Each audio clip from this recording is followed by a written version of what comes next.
fafiro ile vanga ne fiafi ile mamalo so tatu watunu ya wo foi da fiafi ka ko karkara wa ya inisio le fofua e fe kawi mala la ko break ya ai afapea mo ko ka mele longole ale pule nga luenga ele i o kalame lungo winga ka kawa ya ave famo mo nga luenga ga tsa sila inga yo ya fafiro ya tso tatu watunu ma no so fo manria o mai o to tu sa tatu manria ya fafiro i foi na ainga malanga mai samonei o lo fea ngai ma fala velave pe o maliu yo ono de vala upa ia le atua i se mamae ma pele ni so fuanga abo vala au ile atua i lana vala au pa ia yo mo vala upa ia yo ye fa ma senga ye fa ma fananga le ngang pa ia le atua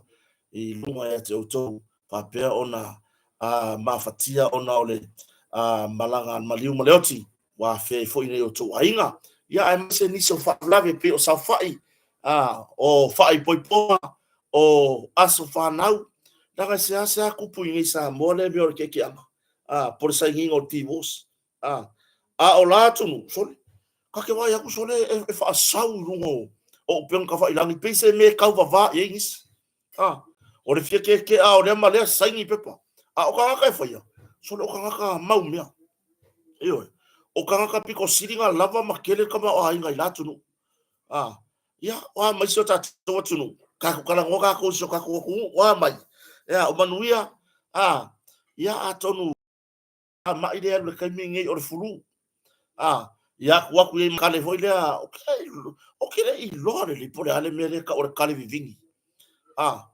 o kere i fa alongo la monia o kere i fa alongo mo kale vivingi waile ma wai foi se mato ainga pole le sikai dinga o le ko inga kale wa kale masangi ya yo ko masangi le aka ko furu yo kale mafakua tulo ai o le mele kale vingi mal fa ma ile rungi o kere i fa lo ya o le me kale pole me kai fa pe nga le foi ngor kale nga lua kale e vingi lo yo ya le foi o fantasia tu le por kalame pe o masani ai mai samone ya lewa to fa tu langa mai tato fa la wi lo al moto ya ma tatu tata no ma lo so fo man wi o mai e o to tonu anga le leile tu o to mai lo to so fo la le ile nei va ngo le fiafi samone ya ele pong sani so atu no le la rolangi o le la rolangi la o ka u le ku ro po mau o le o le sia so fo ya Samoa le wo lusu malua minute te eli tu lai vadu Samonei i lona sofa o le masina le nei o ya February lua fe lusu malima fa taile tua ya mfai na tu mailo tu so fu fa tai for tapo inga na yo tato fa fe ngai ngai so fa ta fa taulanga e kalesia o lo ngaru e ya wale ta waswino le pu vai le ola ya a wale atua mo no fini ngalo ya ma se fo le tapo inga na yo tato tu tausi ya nai matua o lo ta otoi i maota malawa maota ngase maso se tu le la lolangi ya wa la va tapo inga o tato ngarwe ga ile aso mo le aso fa malo fa firo e tu le vai ngore aso ya ma se mafutanga fai ma wo ma pa nga masani lu ngore tato por kala me ya fiafta itasi ya kota ma fa le o lu ngore YouTube ya ma le tato tala no ya malunga fo yo le tu lau o le Facebook le apio foringa ya fa pe o le mai lunga tato YouTube awone ngalo e kiliki le like no ngalo kangwa o mi le like ye fa ilo mai foi lau lango ile nei foi fata va a marta fanga foi o latina o shona ainga yo ya like share and subscribe fa fetai la vai te auto ya sa lango ina foi ya le tamu fanga mai foi ile amatanga o le nei fa moi e ya le fa moi maua sa vanoa masetasi o fau tua le lava le tu fini foi ile fa ilo non so fa termine o se tina alofa o se tu fini tia o te tina foi ia le ana la ona mafua ona fina mai ma feso so animai matau mafai ina ia fatulanga le tulanga o la YouTube channel ia le mo fai ona mo wai se leni ia le fa nga mal tatau e atina e le ainga fai ai nisi me fai mo le ainga ai mai se le toi fo ia yo fa nau ia o onga ila matanga le tau sanga le mo le toi le nga fa aftai ia te o tou o fa pe ona mai mo o isi sole e pu e mai akari ila tunu le marulu sole o ka screen o TV la ku o no la maka mai no le YouTube io fa afetai la vai lo tou sauta io fa afetai le tou wanga le lei fa afetai le tou a fili e a vele nei fa ta va fa mo wo pa anga ya te tou I taimi fa pe nei o le fiafi io ile mai ai o fa solonga o nisi o tatou por kalame taua e pia na masani ai ia wai ole o nisi o por kalame Taipei o le Radio Samoa ia savea ma le por kalame o le nganga info fai vo le aso ia e mase tatou por kalame o tautai ai la wali ia tautai ai e umange o kusia ko fa lo la ka ke kapua ia va ku kalusia awange yo so se fidi fa la ver ia sa no anga yuso fo ia po na itamabo o me mo ia e alo fu pio ile ia to fa vai malai tulo ia siata pio ile me bo ko inga fo me nga nga se le po le bo singa bo ko inga wa inga mau le kaimi le nga singa ila ava au kan ko e vali o Godfather na ka ko va ai le yaku le ala bo ka o fi fai mais ko ingo o vui masina mu ile po kala me nei la fiafi ma fai mai o le ngwa kupulanga siko ingale I fala la vitu puisa moni a ngalo la bolia e makukua ku ya vui iyo o nga o vui ya ile manga vali lo la wow iyo aka vali le la wow vui ngi kama ka ofia marupe matsila iyo vui awa iyo lo tamali angana iyo ana ka vali la wow vui ni samo maka ofia marupe matsila le ke fa sa un le tofio le tumango ele ka kaunga vali lo lawa ku ai pele au fia la ikila ya sata o ka ngo se de po le ulu o nge lole mo singalo ngo la wa o Godfather ya makwa e lo wale vali ulu le Elvis Modi fa pega manatu le lei o ka ngo ko ese o ku o wana fa ko ese kusa le manatu le lei mai foi e kusa le manatu le lei ma tau papa le Victor wa ku wa no le me le afo le o kingo le ya la ikingi la u ho nga o ngai lo a wa sele po o ka fo nga inga ya o ngai lo le singa ai ma kwa I mau le ava io kwa I mau le ava yo tu la na o ke fa ya ko le fia la iki a wo ko inga ya lo ma ku kala me ke ya le wa fe mai fo ya ma o marupe matasila e tu sai matana noanga o le fa soa ngai por kalame pero masani o savea foi ia sole o ma bo makua savea yo alanga la savea mele ka o makua I lo que ia o le savea la pi la ki o la kala sa o savea ris ka makua que le ye o le tot vai le wakini ki akure ve ile Facebook le ku vili mai o mana turele o fili la mafuta mai wai o isi au maku kua ya le ia o pena io o le ko akele nga ao tea mo la vele li o la maku kua o ka ko por kala meli e se ase ai se sila loi fo le ongo se fu io o le ongo se fu nga I lunga a la wadi ia o kala ngwa koi o le fiku se fu nga I lunga io ia o le tulanga na e alu po kala mela wadi nge ia fe mai afe mai ke ia le nge wa afe mai ka ika ale ngi ka ke kapua ia kui ya e fa malo la vai na yuso malo le tautua fa malo le tato wala leo fa salalau ia po media alo ia fai ofisa le leima matulanga I fa salalau ia Taipei o le Radio Samoa ia tautua mai aile ia le ataua savea ia I niso por kalame au le ia mana tamari o lo ngalue mai ai le tato tauta ia I lungo le Blue TV io ya le tautua foi sita ma to I na lava o tuila epa whaafetai o loo whai mai Amerika. Io, le singa ko inga. Whai ako lewa, wai, uranga wa laki o rai keimingi. Wa yei masingi e whisuia ia leo. Le ala ako whaafonga kia whaafetai. Pia o le leo kama kiki fodele la hea o mai korisi. Whaafekai le sika kaka ua makuai. O le leo sa o whaafekai mai. Whaafei loa e atu i le tato atu no. Io, wa leo ko inga wa whai ianga i lano. A le mele wa iei, wālanga langa o fesu ia i masini whaane o na po. O aula ia, o lo wa leo lea. Ia, whawhiroa iso tō whine a mati le pule e kalo whai se o sista o koe fo ia kulawa. E le i maua se ava nonga fia sau ia, ia mati le pule fia eva i ko ngā koko. Ma sau wha pa use mako koko. Ai wole fe kau ia fofuanga. Mala unga luenga le sa whai. Ko kiki a kowa ai e kako unga luenga, ia ona wha fo i leo vi inga i lea tuo. Io, ai nga fia sawa to tere la tunu una fia malanga mai e asiasi mai tato ngaruenga. Ma asiasi mai i tato ko ngakoko. Po o fuangi koko. Ia ufa maria kue wole ai se tūlanga se koko iai. Io, o le tūlanga le nā whawhi loha isi o tato atunu ma lo lava. Ia wakako ma sangia kako i kako kala. Alu whai e lesi kala o lesi. Ai milo mai e ilo i kokongu maku ai ngā. Ia lea, lesi kamai lo maku ale lo risa.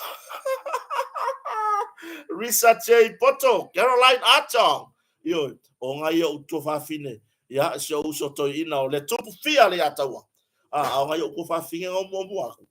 Ku so ngai o ko fa finge e po se mer ka yo ngo iva. Fiku se fulu. Io, fa fe tai la bre tato mafutanga fai pea. Io, ya, pe ona o wa fea na ya tato ala leo fa sala lau I porka la me fa nga solo. Uma lo tau tai ai. Ya le ala wo me fa solonga ya tia I samo nei ia ona toe la foto foi la ia le ile tama ole waina mumu e sori vai yo o ke o fori ka ko mana tu le fie i ngu ai ka ko kilo le nga o singa mai ngore wainga sole sori vai o ka ngaka ia sori o le maku kua wa foi o kau mai le ia fu le la au le mai foi le wainga mai role ko mo me paelo la popoa soli rola ai sei fu fulu foi vai soli ia le ka soli mai pa povi ma ki go ala ka soli mai me vela le povi ole ngai soli sip mai ngide ka vai ki ole ngi sabi ka vai ki mo hakure ka vai ngai fai ngila ngukule mi ki ngona mai e kukusa le mana tule le ima taula le Victor. O le fia keu la nguku ia. Sa o desi le fa fia ga. Fia keu la nguku ia me la nguku mafia fia. Nini sa pesca vai. Yo. O ku la kala. Yo. O le fia keu la nguku. Ya. Ai, o ka kala le tupu fia le ata. Sa ngi au ya. Yo sa mo pa malanga se uso sa mo au ya kota ai aru yo e makwai ku ma losia au ma yang mala yo yo e fa penale nei so fuanga tato yai ka ko fai me fia ka ko ele ya ngi pra la me fa apea are lai ku la ko ele ya ngi por kala me fa apea are lai ku nga pa wale la ko mission ala fai o lo fa le anga ka ko yo o le o fa le anga ka ko vai o yo kako pe yo lako kako mai kako we vai kako por kala me uma ya vai uma ya ka fa ka dia na tu le pe kai for ka silva va wa maka fai audia anga ya lo ma fa wa nga fo ye usu mai tua a kwa o so o le mara malama ya ko nga por kala me po a ka mi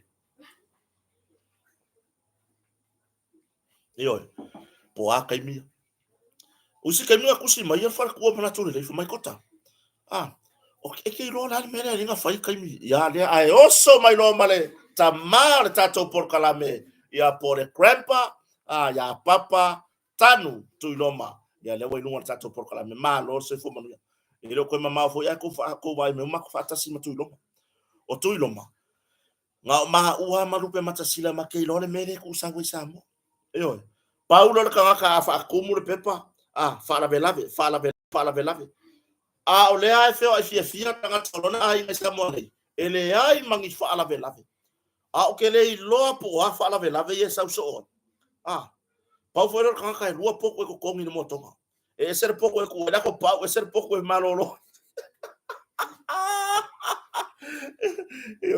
o ke le ka di e bini me lo pa mo io ma vi liga mai foi le ma ke vesi a felo ai se tama ya tu loma ya pose uso matua foi io sta mali ya tu loma mafta mai io ai awang yo ka ko ko mo muri poka la mela ka ai ka ko ko foi ya mana tu le ka so ka mai so ai mai kota e ke lo le ale mere le ka fai poka la mere le o fa ko ka ilo ya ya wa manga bangi fo mai o le ke masa ro salo le le fa ko o le ale me nga ke masa salo ah fo mai pe ya le la mare le va vea o wa la ngore kai mi ngau le lama a ma kwa kai mi o lama ya ai mai va vea ai paulo le lama e fa kwa ko so ko va ai la va vea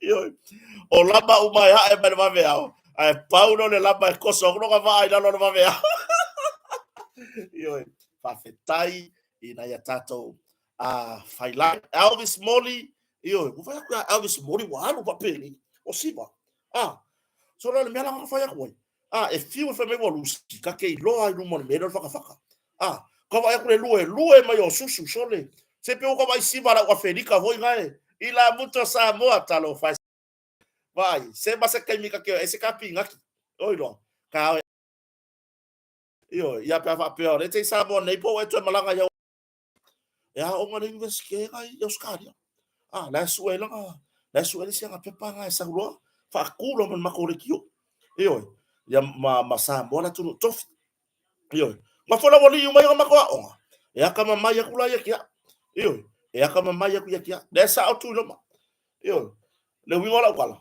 siva mai le Elvis Modi bor kama atu lo mai le Elvis Modi paulo ka siva ka vai kule halo ki so ka vai kule sasa mai susu wa pegi na ka mai le i kai kai nga lusi ayala ka ko le kem no irunga i manga awage i lol manga ai hula mai ya ma umarupe mata sila i mama ngava sorry ke no me amboya le lo ka usa ko o fa sima mafikingo se le mer ngai wo ma mafalo ka kingo sole le wingo la kana le fa yako ka ko fa ya se alwenga ba ga ya Elvis Modi e winga nga manga le sasa fa pengi o manga pe asiva ya aso ya lewa wa va ya tuwa o toi ma losile ia basa fa fetai ile tau ma fai nga lue mole soi fua malolo le har mela ma fai tu basa ka ko le ma fai ka ko bo ma fa fa pe e ke alolo u la lo ki fulu tu lo da tu no o lo ke mo fulu ia o ka ma fai le fai la challenge on le tau sanga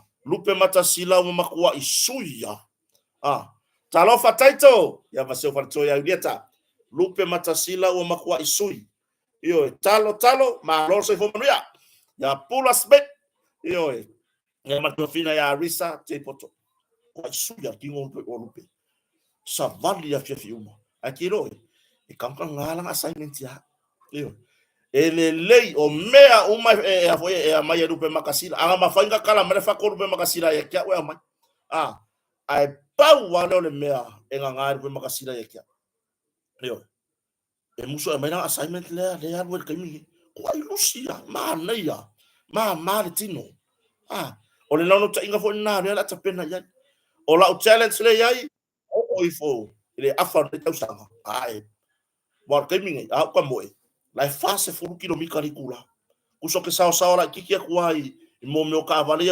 kwa ya soia o nga ko e fo ilo kingo ile menga ya sorta la bo yo longo winga safari o makavar ku yo ele ya piko ai uma kota yo la haile ya se ka ka ku sama yo nga lo mika ele pesa mingo ka mai kole ko so lo makota lo ka usanga yo or kula tu langanda ai ya o tatu tala batai fo de tatu mafta le fia fa fe tai de to mafta mai yo fa fe lo ya tu ya to le fa to mo ma tatu tala no nga ma lo so fua fa maru rupe a fa makale ka fa ila ya atono paula vale le nganga ya mo se fe au fo ne ya fiafi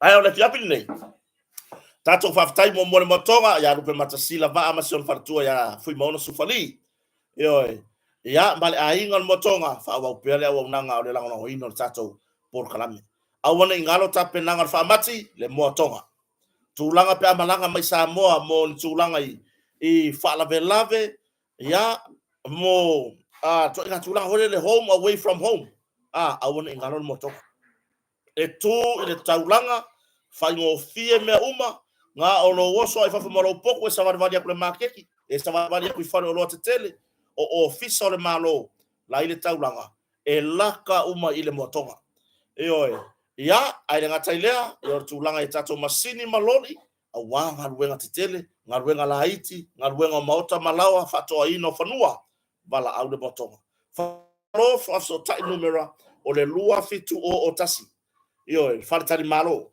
ia po le Facebook ale motonga hotel ale tulanga ile tato au nanga ale motonga furnitures por tu me afale ya le tolu tasi valu valu pe ete tusi fo ile Facebook Messenger ale motonga ya pe ona ya o tulanga le na fa so ta ile motonga mota penanga fa mati o se fa mama avenga fo mo o mo ainga ya pe afa pe fo o ma se ngaruenga fo pe to fa fo no fo ma tulanga i me afale o fale fa so ta ile motonga tulanga i la piliati tulanga i la piliati lo fanga solo pe i le tato pa u mai le tausanga te nei pa u mo Christmasi na lo fanga solo pe ai mai se ya o le tulanga ia tato fa pitoa mono fo farsa lua se fulima pasene deposit ya ona ta pena la ia le motonga no fo u malava o farsa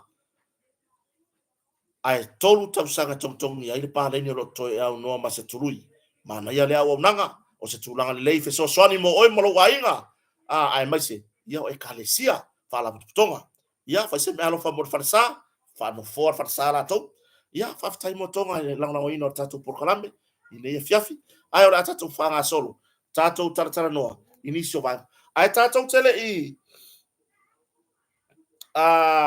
fanga solo se yo tango la vai avatu de vai ngara outside mai mo o to yuta oi mo o to o lo yuta manisi sitete fo inge laka i yuta ya ma o Salt Lake City pe kolu le fai kula e mamao se mai ai lea ua iai nei tickets o le tatou lulu fa kole alu o tickets o le raffle le ua iai o saini o la miotonu lea ua iai i le tamali'i ia manua le sa namula ulu au matangi Hannah Brown oi ya o le sui o le committee o le tatou fast supporters i uta le iai maraka mo pasi ia po matini pasi ia ma nei to fa fine fo i da Roberts oi ma lo lava tautua au le lau failo mai o tickets le failo mai o tickets o tatou lulu pe o lete au mau America Utah po se stete fo i lata ia o le hika ki kala ngo ko i Samoa ele i keke alo ka vai makua i America ele i keke alo ka vai makua i America ka kele i ku fo ia se Snow White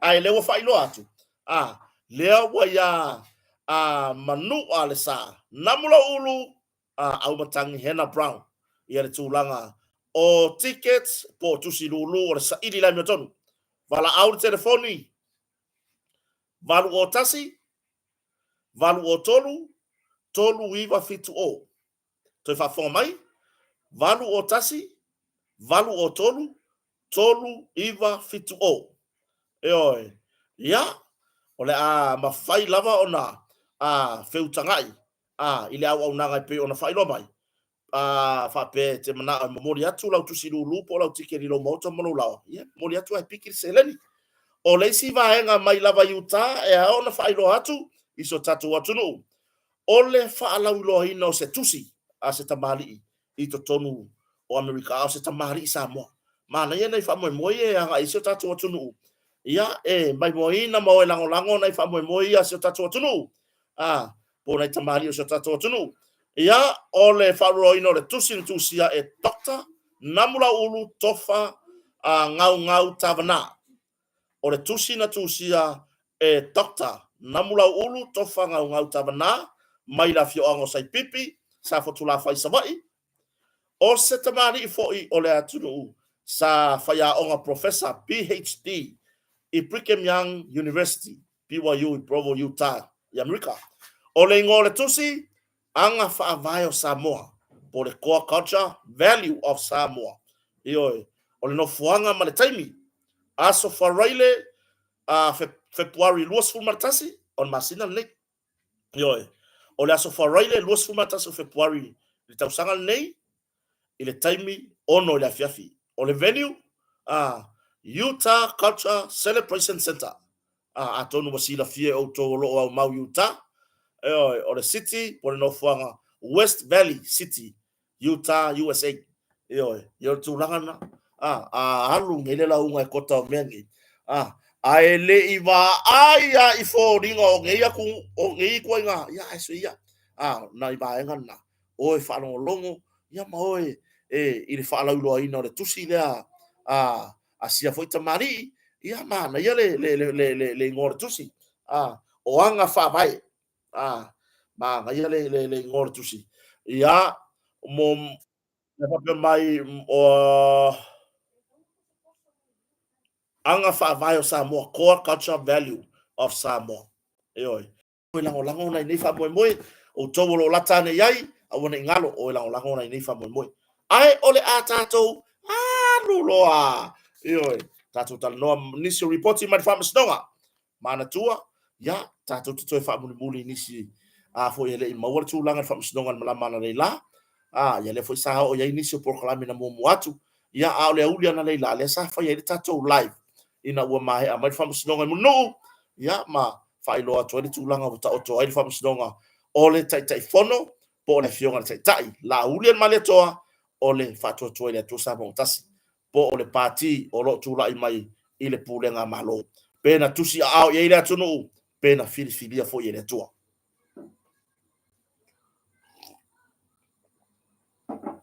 yo ya o se va nga fi ave se fa so mo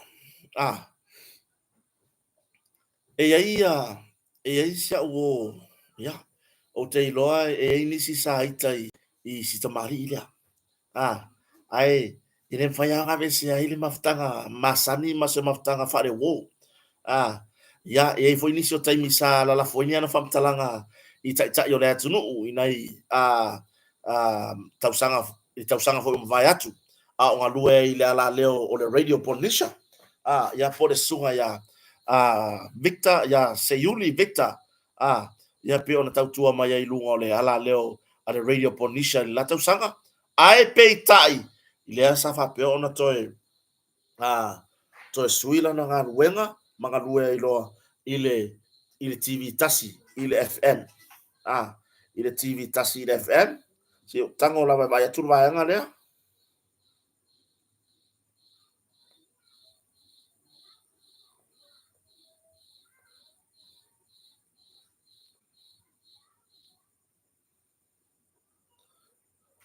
yo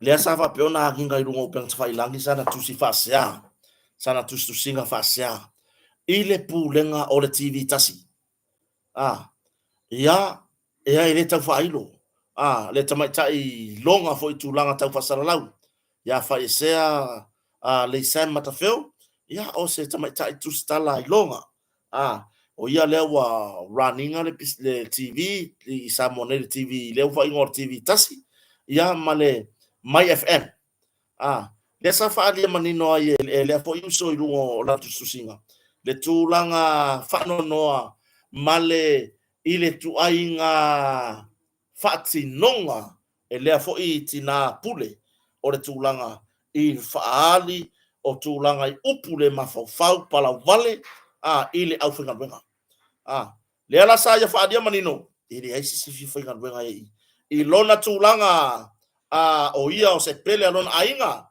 e sa ole fai o e pele umaka ko yo kaku ainga ai le fa pela e ka ki o mai ka ku ainga ai ai le mele fia le pule alangala ese yer ko inga mo ringa o fe e ai le pule e mo moli foi le fa le sona le tulanga maua masani ele afinga ruenga ale tulanga le pionta ua matua i ila le falongo ile malosio le mafaufau ai akala ngoa mai ngai lungo le TV mafai mai le tulanga i tala noanga piona masani ai makuale palingi ya Eoi. Ia mua i luma u fatinonga ai muri ya kuikua upu. Ia mua unga luenga i luma ai muri ya upu ikua. Ya. Ina ua mafutanga mare tamafa businessi pore fionga ya rupe matsila. Paudo le au whainga luenga. Le koe ngā mea fo le. E alanga o mai whainga luenga. Ole tūlanga le lei. O lea fo itamari ima sion pare tua le rani ngā luenga. Tusa le lei. O anga fai le pisi makua furi e fai le pisi. O fo ia ina tausi low matulanga i le marketi. E fa pena lava. O le nganga e momori e fe au. E momori e tulanga e ko vai fo ia rumatsila mo na winga e maria.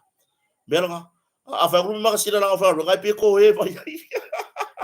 Ai fa tino la fa nga se mea le lei mo le company ono le lo fa le fionga le pule male mal pule. Au toi nga fa mtalanga fa penei e la lafo ma upule ma fau pala uva vale i tangata whainga luenga o se tūlanga e lelelei. Eoi, o se tūlanga e lelelei ma e le fia whaalongo e sesi. Eoi, ese tangata. Ese tangata.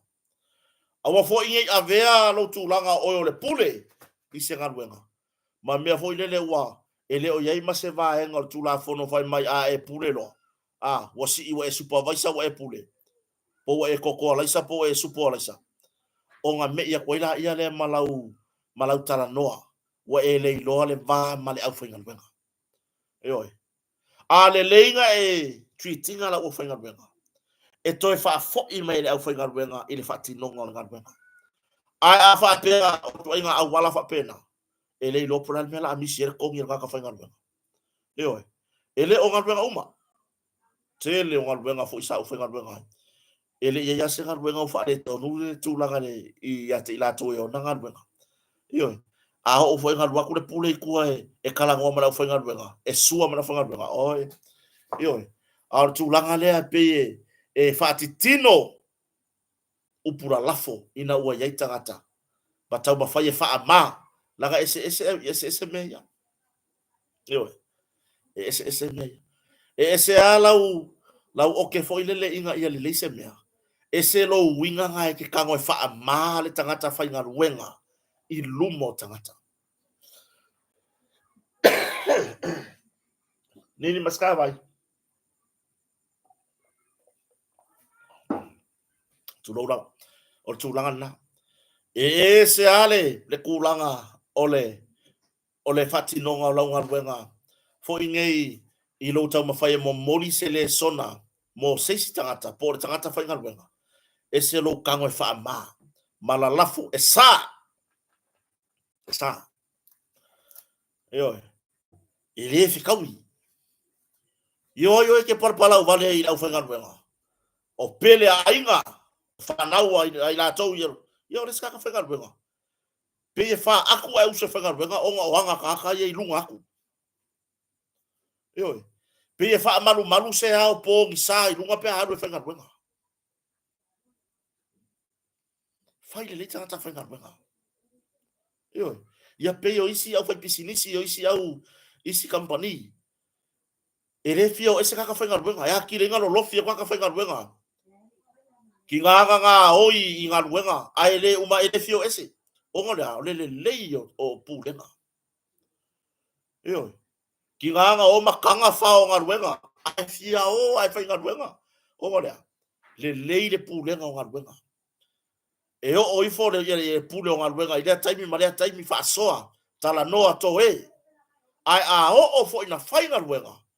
E makua i kuua i se laupa sengi. Le mea leo le tau mawhai o e tangata e ana ngā ruenga po o e le whauru ulu e se vaenga o ngā ruenga. e fai se mea foi le faa maina ai se tangata whainga ruenga. O aura ele ai. Ngā loka se ia o le wire computer e fu e loka sauro le whana. Awa.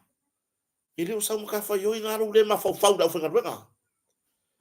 Ia mua i luma o ngā ruenga ia upu. Ar mele wai ai. A kalangoa mai lunga le TV. O le ama le leo malu. A tu atu. Lea. Le ki oari aka i kolua ya so le kaka whatsara lau marwese. Ona lea. E le o le lei tangata ya nanga ruenga. Ioi. Ya. Mawhetai i se usofo ya tuisa mau. Victor. Ioi. I le wha loa o lona finangano lea. E ao ngā. Le uwhea koe ao ngā. O le makua i ao ngā lava. Mure numanai. E le au fia foi se whamtalanga pūlenga le lei. Pūlenga foi e saukanga ka whainga ruenga le a inga ai whai mai. E wako inga o mai kai se koe usu ka koe si whanongo foi le pule. Ioi. Fia e usu e whainga ruenga. Aro toi ngā mea foi lele ole mole foi ngā mea foi lele pe asa unga whainga ruenga pe o se ao e whaman manu. E tau mai i le pule. E le la tau lo ma ayang ngā. Ya matani ta tau whaasore ne ya viafi. Ya tau pu pa msdoa neva yaso. Ua tau fete na i fina ngano whamasnonga. I le tūlanga i pei ona. Tūla i mai se mata upu onga o ngā morianga. I le neva yaso. Eoi. Pei ona moria i ma wha maunia i luba whamasnonga i le morianga fasio tangata pa i valea. O se tau le a tala vou. Fia le lei vai fale. Se petayo o samlai ulu savai. Eo, morianga fasio tangata pa i valea. Ea, peo na whao ele mariu i seisi fo i ali tala vou. O lea fio anga ia pose ali tala vou leo mariu o Manuele, Dionisio, o Tosivi, mafonga poa. Ona mata apura sa tula i mai a February o lua o tau sanga nete nei lua fe lo suma fa. Eo. Le sa tula i mai tau sanga nete nei o February o lua fe lo suma fa. Le sa talia ai le talo sanga i tatala i tua. Eo. Le sa talia ai le talo sanga. Le ai te fa sa o tu vanga le on tau pule sa tula i mai fa u tau sanga lua fe lo suma tonu. Eo. Ia na whaula ia tau manga mata upule nei matalia ia February lua fe lua sumafa le talo sanga le loia ia Alex Sua e tatala i tua ioi e tatala i tua ia le tūlanga i le ali i soli tula fono po le li fasio tangata lea i di tu unga mano losi ioi ia ma tatala i tua whaatali ai ia le tūlanga le lawina o no whaasalanga. Ai peitai. O le aso nafi le aso fua. Aso tolu o le masina le nei o February lua afe lua sifurma lima. Sa whapeona toi wala awa le mata apule i luma le whamasinonga. Ma maua hai le awai atu. O le ali i lea. O sepetayo. Ya po fia le lei vai fale sepetayo. I luma le whamasinonga. E tu la i tu sai mona mo lianga. Mai na fate i e whamasnonga.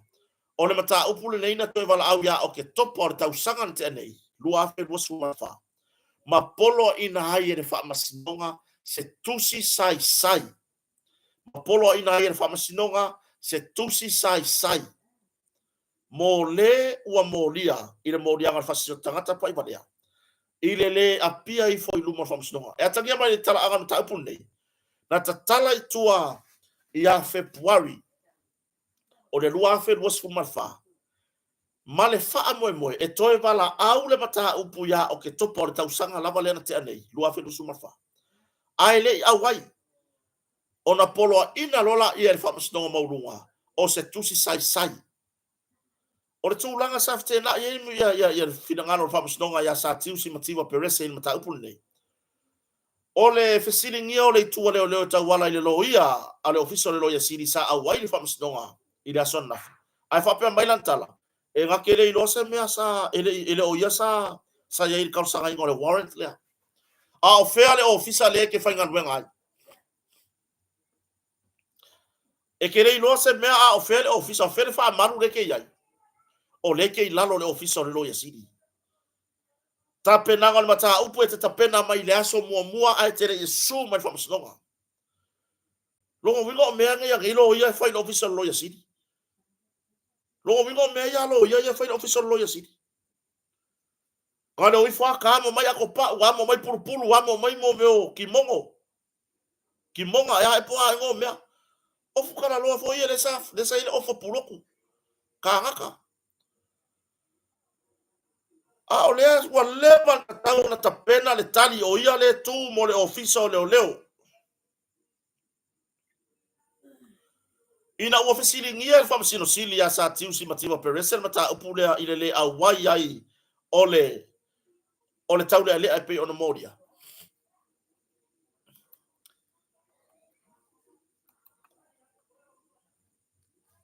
sa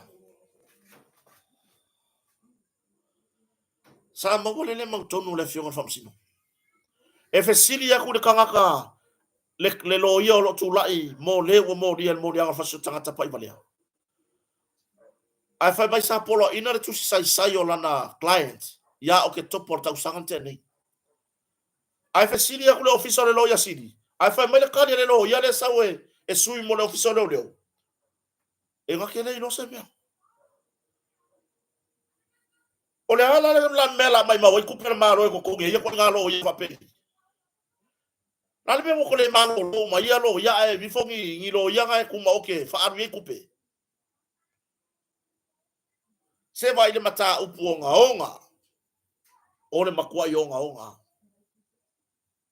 yo ai aka mo mai mo me o pe lawi o ingo me mo me o furi ma umi e fa ko le mo la kala wa kele lo kai mi ka penganga o lo kimongo le puru le wa kele lo kai mi le kau fa ma fo langa o lo ofu le ka penganga o ngangu ko fa stonga ai ngalo a ko le warrant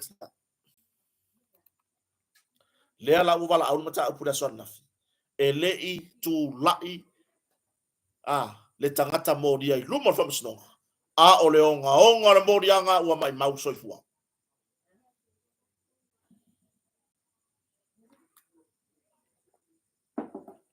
o le onga le modianga ua mai mau soifua Ioi. Saka kaunga isu role warrant ya o ke topa longo le ofisa o leo. Longo le ofisa o leo.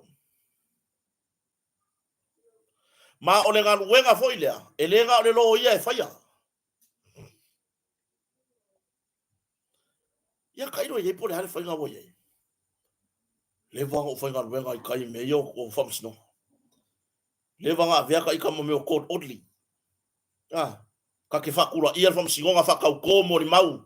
Fakau ko ma malo ia fakau ko maka ka i kongo le pok famsingo. Fakau ko le skala. Ioi.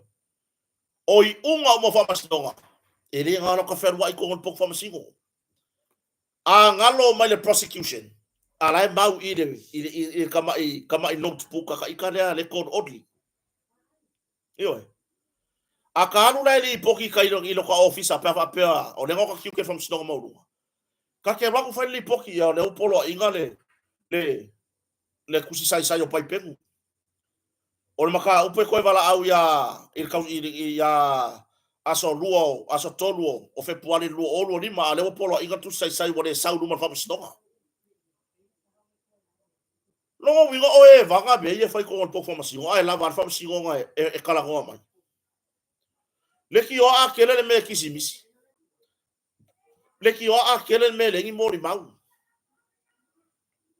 Nga lulu ia. Nga lulu manu o ao. Awa ao o malpong sa. Ile ma fai ko fai sa nga le po. O le banga ia upu. Nga lue kai mingei. Oe po le alava lo fasi no manga nga lue nga le malo. Ia le e fasi dia ku ia le fa basiku. Ai sa le kari e fa va le. Ele i ropo. Ele i ele o ia nga ia le asonga nga issue the warrant. A ofea le ofisa nga te fa nga lue nga. Le ke ilalo le ofisa le AG, attorney general. Io. E ke kapenga mai le faila a fai o e ke kula i le songa fua.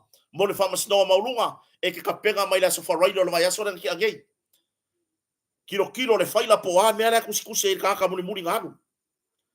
A fai o pai fala le nga kaile no ia ngalu numa fa masino nga ta upu lea.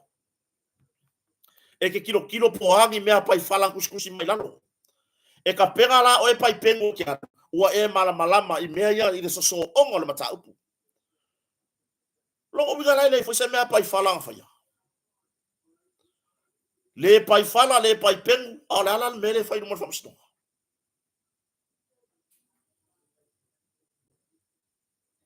Ai sa tau o na babe longo le matanga luenga. O leo. Inga ia sa ili mai e onga le moriaka. Leva kaua longo. Ma mai e tau fia i lalo o le va ainga le matanga luenga. Ya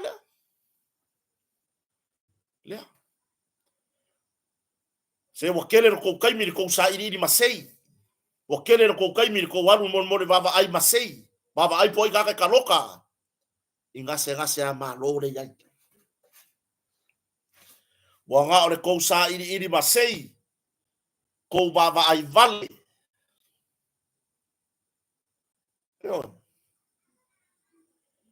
Leva ka penga mai. E onga le morianga wa mai mau le soifua.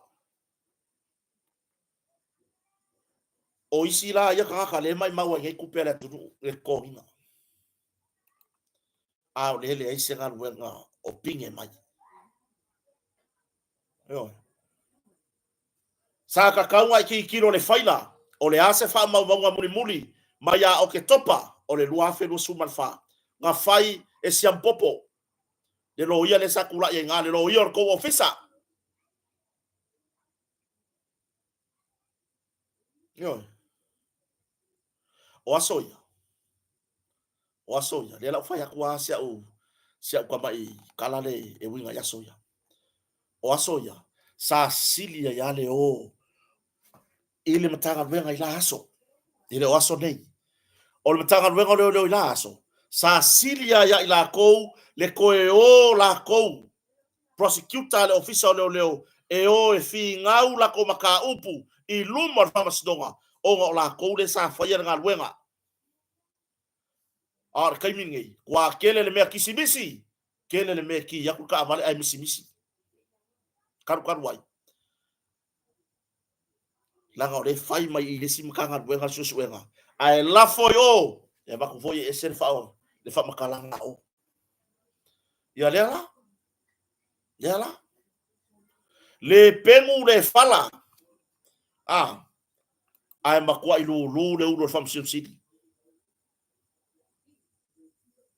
yo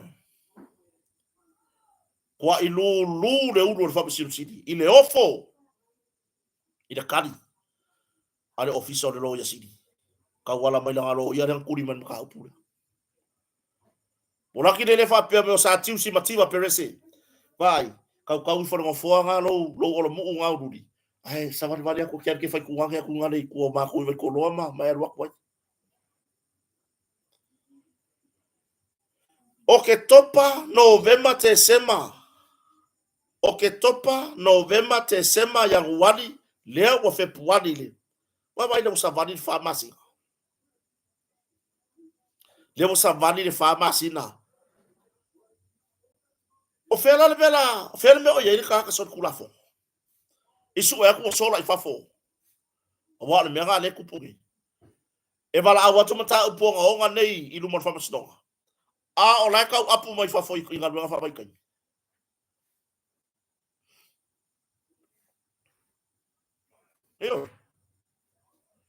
e su e ko la mo ka apu mai fafo nga nga fa bai kai e mo ka kia lea la ua toi polo ina ele fa masinonga ila sona se tusi sai oi esa ili mai ai ia le tau le alea e swafa ya fia le lei vai fale se petaio o samlai uru savai a wa o ia inga o tatala i tua pay your conditions o ia inga nei o tatala i tua fa alua na saini la ofisa o leo a solulu male asfaraile ai le ita ina le tula se fulu male lua le uli no foi vai usu e au noa male toe tu o le vai savai i samlai uru polo ina ya o ke topa le tusi sai ina ua toe vala au le ta upu ia o lalo le baba inga le le vala au ku le sisi oi se fulu o february o tau sanga nei ya le o toe atofa fam sno mo lua e toe vala au longo va su longo winga e ka kau o nga makua inga lu lue le matanga luengo leo waku male mamolo io lo official lawyer city o ko yang fa kwa ia le warrant le lo po ile sasi i po le mea wale vanga ave le warrant o ile mtanga luengo leo ya waka ko fu fo le ben tupu mai il saingale i si usanga le fa pe mai o lea sa ya ile warrant of arrest ile le awaya i fam snonga momua yo la aso nga issue mara warrant lesi vai aso mako execute mako warrant kai fa rua fa ko rua mako vai aso e su e kaka ngai onga le masalonga ye ke mo su e ko o isi ko o fafo so sola ai le va ve koso mai ko e mai ko remand ma va ven ko vala unta upu mo fam snonga ya se vai nga issue le warrant or fa soka ka pa ivalea ya o ke topo ka usanga ki aki le ko vala au ifo i luma fam sinonga mo lunga ile aso na nafi ele i ai se tangata ua maua oi ka ko fuala ya i mai le aso ma le aso nafi le aso tonu anga ile aso nga fuala vai aso fo le ufa pe mai fam sinonga ya o aku yai ua maua mai ma fa wa tau manga fam sinonga oi o fai unga le la lau o le fai unga le la lau talo sia o lou na ta inga talo sia ia o ane i le vai aso fou ua maua mai le li tala vou le sa fai so nga tula fono le ia maua mai ma afa pe foi e te fa longo mai o le fia le lei vai fale septayo ele leilo su mai luma fa sno ele leilo su wana i fa sno o lo tu le lei foi na lo sa vadi fo lava o e luma fa sno pete anga i laulo ia ya Alex Sua ya e te uia ni ai ioi awai o le ale fa popo i marisio tum lesio makaleanga o lo le awa ia la karosanga se o le mele le wala inga oki ai mapei o lo isi tangata mea kongo i kongo ale le oki mai le mea tele tangata e tatau na maua le ava noa le pei o lai tua ai pei kai o kua inga mea la ia le pui le fama sinonga ioi i lo tari tonua e fata mala foi le loia fata mala Alex Sua i le vava ainga o langa client sa le tatau ona tupu le melea sa tatau ona fatu langa se vaenga fapea ona le umi mai a Februari o tau sanga te nei ia o ke topa na toe vala awai wale apia sa tatau ona vilivili ma fasotai mea gai loa i mon lo ia ile tau whailo fo ile tamari longa a ruenga whalo ia ai wasasi ile mea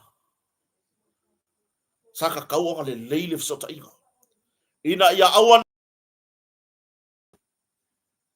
le wa fi ngau le lo ia ka ni tu unga ai ai la malesi me le fisilia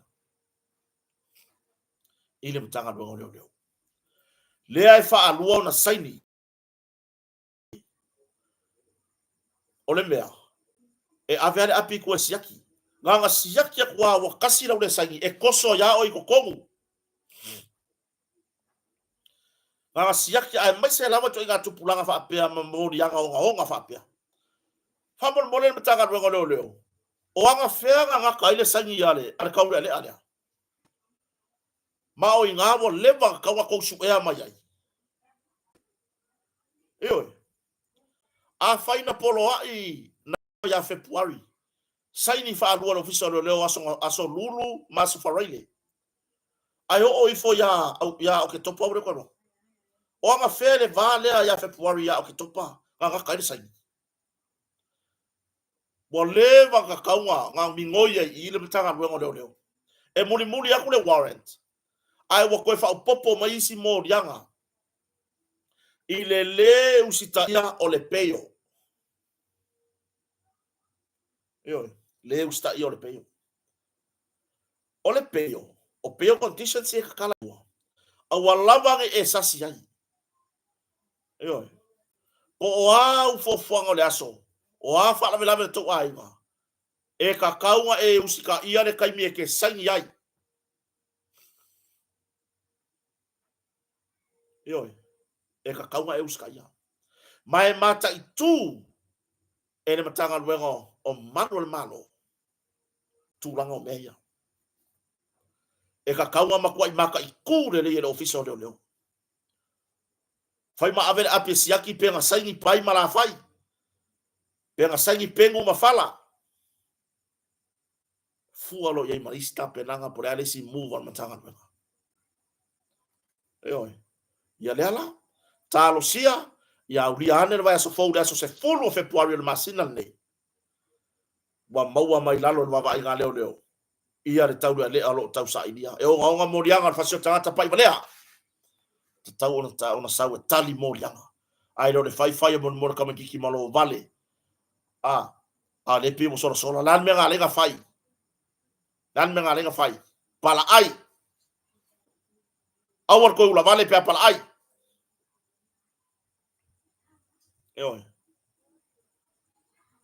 awar ko la vale pe pala ai makaukia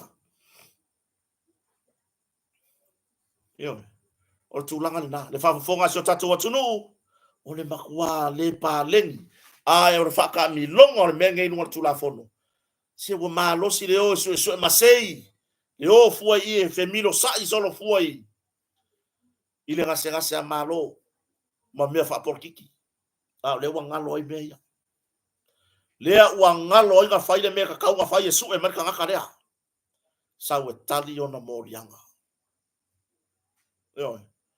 fa tamala le loia Alexua tu lo lava fa tamala le officer le loia siri por fa tamala foi le officer le leo Carlos sia e wang se fai ungal fam snonga vai asfo e fa no fa le nga ina in mori yang ni tai pe ia le mata upu le lava mo ni maua leo ile le lava o le vaenga il fati no le karwenga leo le safa pe ona va tu fo yana leila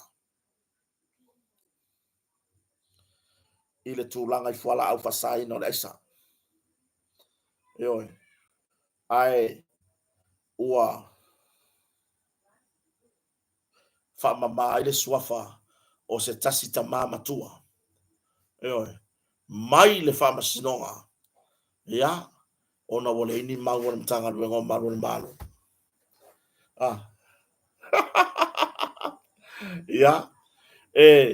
o le wingo la ukala se fam kala nga mengo le maka upure le mele waye o le mata upure lo tartoru wasai sa le I mafai ona au sia le mtanga luengo leo tapena ino se tusi esa ili ai le maota o le tamale le moteri salafai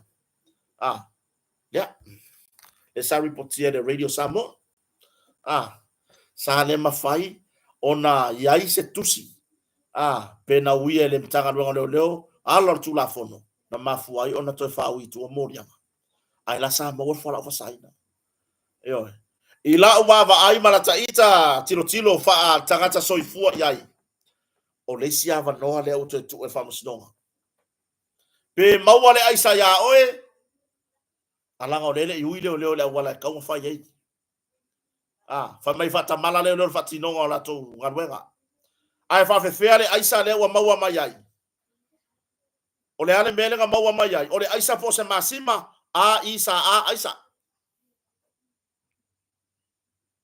o le fa le ai na fa mamari ngo ele o se fe au le leile a mo atunu I fafo ele o se fe au le leile o lango ai le anava le o lo ai nei tau mawhai e whasao ina mai Samoa mai tūlanga I whalau whasaina le au koe kuri ka ngaka yaru ya koe aneu koe sasile nga whaapea mai whai unga sau oe o tona tusai ua le au sia matanga luenga leo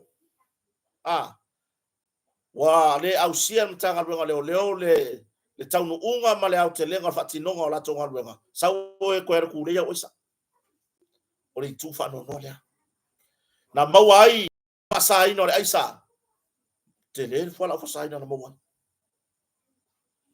o le mulmuli ane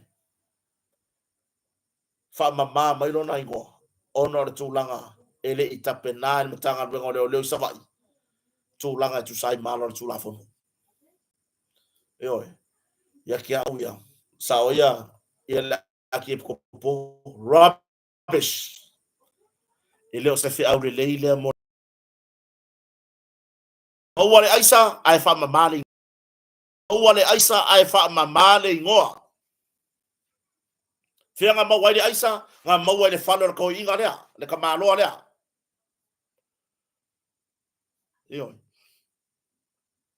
le ase va ai le pule nga nu ari ma fai pule le nu ese lan malai lea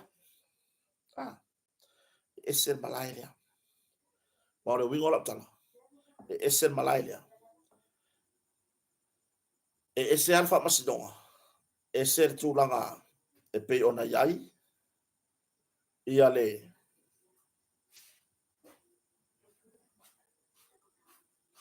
ese alfa masidonga ese le fai go pule nga ali ma fai pule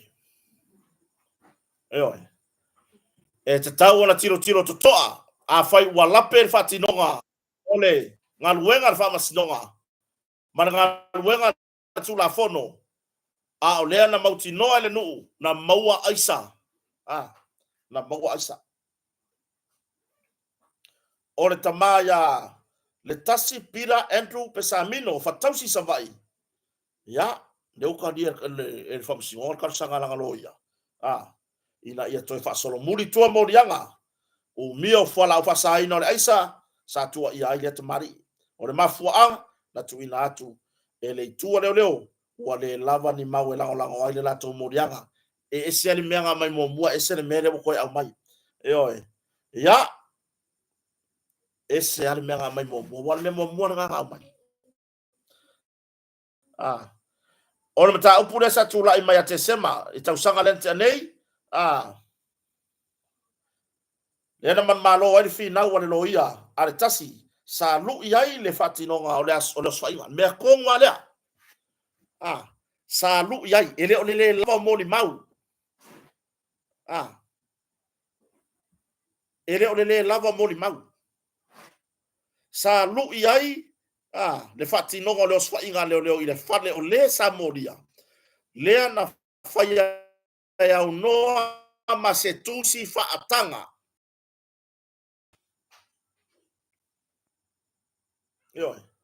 was a search warrant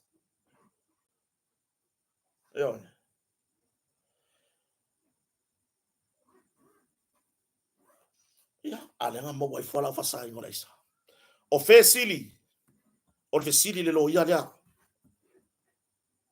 o le ala mele pui o le loia le sakura I ka ke ia le kula fongo mar fi ga fa kula fongo na me ga ile fonga ile o sufa inga lea e fa mo la lo se fa salanga mo la client ai ia e alofa la ko pisingisi le mea le loia o pisingisi o le loia o pisingisi Ale ufa sa wele lava ni mau la ile. A o le fesili. Nga maua ya ile aisa.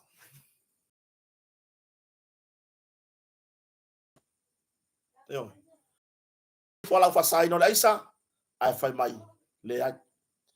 Ese le fatinonga le organwenga. Saka kaunga ya ise warrant. Afa pela le warrant ka penga ku poru ngei. E o le warrant le wa umanga ula le aisa isa vai. Talo sia ile pulenga li ima fai pule o fatausi. Se i fai yange se fua le belea. Oi. A wale ai se fasalanga ale fama sinonga. Ai se i fai yane le pule ma malu li ima fai pule se fua. A wa fo ine ia fa si mea ia. E a vakule i unga fama sinonga. E fai ai pe e fua ye se ngai o inga le ai. La o sila fia uma fatausi. A maua le aisa i le fale o ko inga le tasi. A maua le aisa. A la nga fa kingo nga wenga leo nga maua le aisa.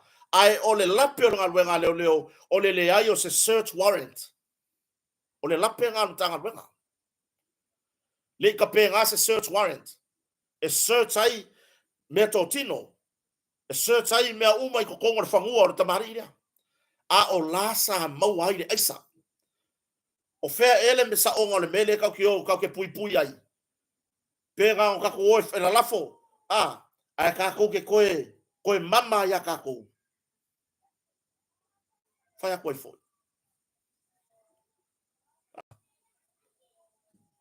Lenga fai leo so fai inga fai le. Search leo le fanua mar fale. Mau ai fala o fasai no isa. Ai lei au sian tanga luenga le tapena ina o se warrant. Po se search warrant. Mole fa mo lea. Yo.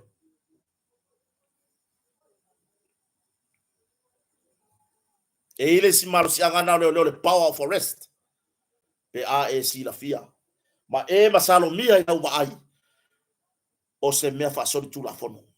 Talo fai fatinonga sala fai.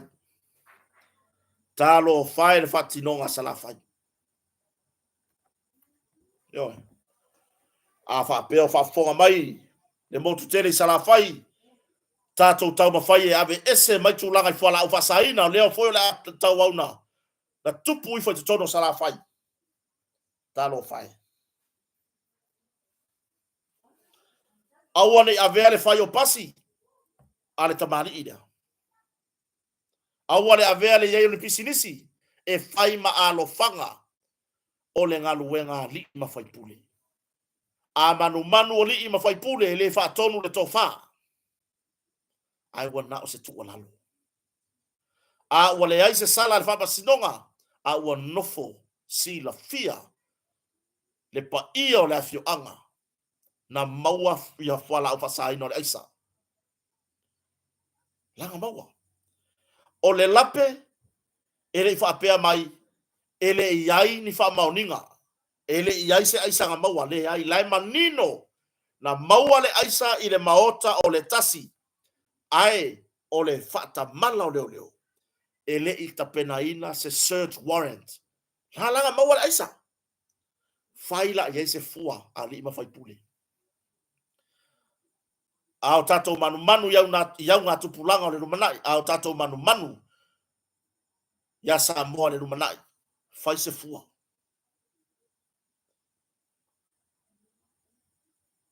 A koko ngai le faku. E mangui ai le rumangai o kako alo mawhanga. E fua mai e sua malie e le kofo. E kai peo le mango susu e miki e ka maiki le rumangai. E ka ke vai a kwae fia. E ngofo ai lalo ngale aki a o le piko i lunga le mango. Ufungfa le ma fia. O ngole a, o le mango ang koko a koe kako kaimi ngai. Yo. Ai a kako koko wasela au o onga le fua le kaimi ngai. Kako kei loa ni leile rumangai. E tofo na yalo ma whanau ke whalongo ke maia koe whape ngai. Le o onga, le mangiki le nane mwala kala. Le fwingei wa mangi angia o mangi o ngeo. mangiang ia ko lo tulanga na ni whafonga mai tato motu sala fai tato taula mua i le tafi e self wala au fasaina o le taulanga nei o apia walu fa solo akoa mo ona fa ka pankeke la wala le na tula i no fa snonga i la so na le sa tula i se fa ka pankeke i lum fa snonga o lo i lalo lava lava ainga mtanga luengo malo fa ka wan pankeke ko i male aisa yo le ala wa tolo foi le mata upo fa ka pankeke le le wa tolo il va so fofo il se full february e to vala au male fam male fasino fam snonga e ta una faisana lo ya e fi na wale tatala o ya itua oi como faisana lo ya mata upo nga le vala au luma fam snonga lunga samoa ko vai vo ola fa ko panki ko ya le so mayor kamakiki o ka fa la ka vale fa bone fa ka usau purka ele fa ka usau kafisere ava fa ku le ai e fa ka usau aisa oi ko ya le bega le la o ya ya le vave ona o tatou ngā lulua i le taimi le nei. E ti neia fua la au fasaina. E oi, fua la au fasaina. Ma ta utia le nei vai tau fua la au fasaina. A o si sau fo i luma a tūlanga. Mo meo whainga a inga le fa tūla whanoina. Pe ona mo ria i foi se fa whengai ngai luma fa msinonga maulunga ma tūla iai. I tūlanga i whainga a inga le fa a le tūla whanoina. Oi. Mai a setembro ya novembro lua felu sumartolu, mai a februari ya apelila lua felu sumarfa. Me le lua felu sumarfa, Juni lua felu sumarfa. Oi. Finalize mo lianga ntanga ngonga malo ya mawina tu nemta upe travel out so se full mafitu o februari ole masina nei. Marta usanga nei. Oi. Sika ko fa ko ye. Fa pe ai longa la ka ko fa longo ngai mea. Talo fai le masenga la inga sale bi. Wa makongi kongi i wingo i ko inga ka fa pengi.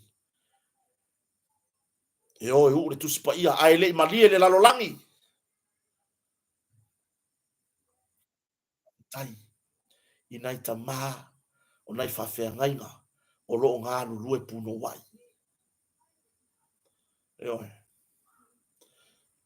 wa ma fo e o to tu li vai tu lo i le to tu li vai le atua. Au wase manuia o Samoa. Au wase manuia o le tupulanga Samoa le lumanai. Au wase manuia o tatu a inga o lo ta ape i tu umo le lalolangi. Yo.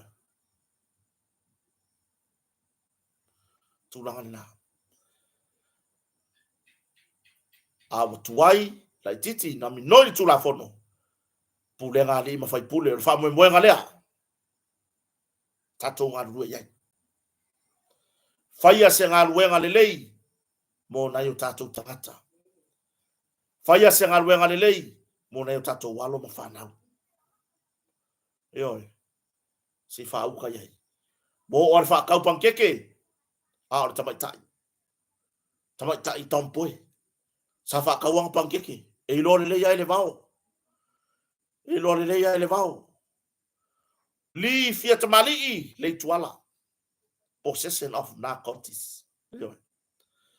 Possession of wala au fasaina po ngā koti ole. Raisa. Ia. Ili fatu amoria ile o tampo ele meia. Koe a se kaimi ngā soso mai ka mai kiki au ka fola ka vale. Toiva. Mai saudi masuka la eva kuma ole. Le aisaria. Oi. Mai se di masuka la eva kuma ole aisaria. Tato ngā lue. A fai wo tato i lole o ngā onga. Male matu ia. o a fianga fo la fa sai no leisa tato ngalue fai si tato ngalue io tato fatu langa nei mo le luma nai ona io tato malo mafana a e alo fai lo watari i malo wa fine tato ngalue le taimi nei tato ngalue io matanga ya ona vai ngana mai from snow on to fo ilos fam talanga ni mata upu pe ona lawa lunga le so ya mata upu fo i ile lau del mali to le sa fa ya statu tanonga ya tonua dele nai vai nga malam lama pe ona fa so ai fo ile tele wala leo ya pe fo ona ilungo ni so tato por kalame ya pe ona ele tau tai ai pe ona fa so ai fo ile le to fine tu stala ilunga de radio Samoa il proclame ia por to fine ali lo maiava maina yo le ilua amesene tanielu yo mai la to la tu stala ia manisa tu singa ole a te lenga le na wa yele mata upo le la u del mali to ilau alisi sa ye tai ile porto famsino ona i vaenga nano o to mai ana le ila le sa tatu tala no i malambana le ila ole tulanga ile finaunga le tu le ta wala tu tama ta lo ia tu to tasi linafo time lang Strickland i modianga ali tu le e lua ni vaenga sa va vai ia i modianga ale matanga luenga le ile vaenga mua fapia mai o so o tanga ia te ila to lima le sa modia mua e au fiai le fionga ia pulai fai matasua o se fai pule o le tu malo sa le nganu tasi le tofa lio ya por tofa la vea fa tau malama o se ali malu le malo sa ngalue ile tulanga o le leo asias inspector ya telefo ona pulo tono mtanga luenga sa fai ona tau tuai le tunu ya ai le ngata ile o le fa ina o lona tangata i tulanga e ngalue fa prosecutor ile mtanga luenga leo ya ai mai se Samuelu masivai ya male to fine ya Lisa Smith o se tamaita ya onga o lo fa wau nisi ona onga tulanga fatu stala e pe ona ya yo o le vaenga mua lale na wa mai ona finalize le tu leo mai o le vaenga lona lua lea ua fatu nuina fa masnoma e tatau ona fa maea matapena ile aso tofio ba yaso le nei ya ma ia toi vala au ane na mata upe toi mention ile aso for Riley wa mai atapena va ngalo na lua o mori yanga al matanga ngo mano pay your conditions pay ona yai pay ona toi talo sanga ile tu leo ta wala tamata ilo ia ele mari dia lava leo ile pay your conditions safa tu langa tamatai restala famsdonga o se suyo famsdonga ile time na tatala itua la audia na mari to ma olea ua talia ile tamatai fa masino ya kalasa sa anga ato pay your conditions surrender to langa choose for lau pepo malanga travel documents sign ile official leo matulanga e lua vai e lunga social media e winga mata upune nei awane tara no ina e laude malia tol mata upune i lunga o le social media vai ngala na fa vai ngala na fa lea ua tilo yai e toi fa ma oti le mai la so foraile pe ona fai mai la alisi e toi fa ma oti le mai la so foraile vai ngana nei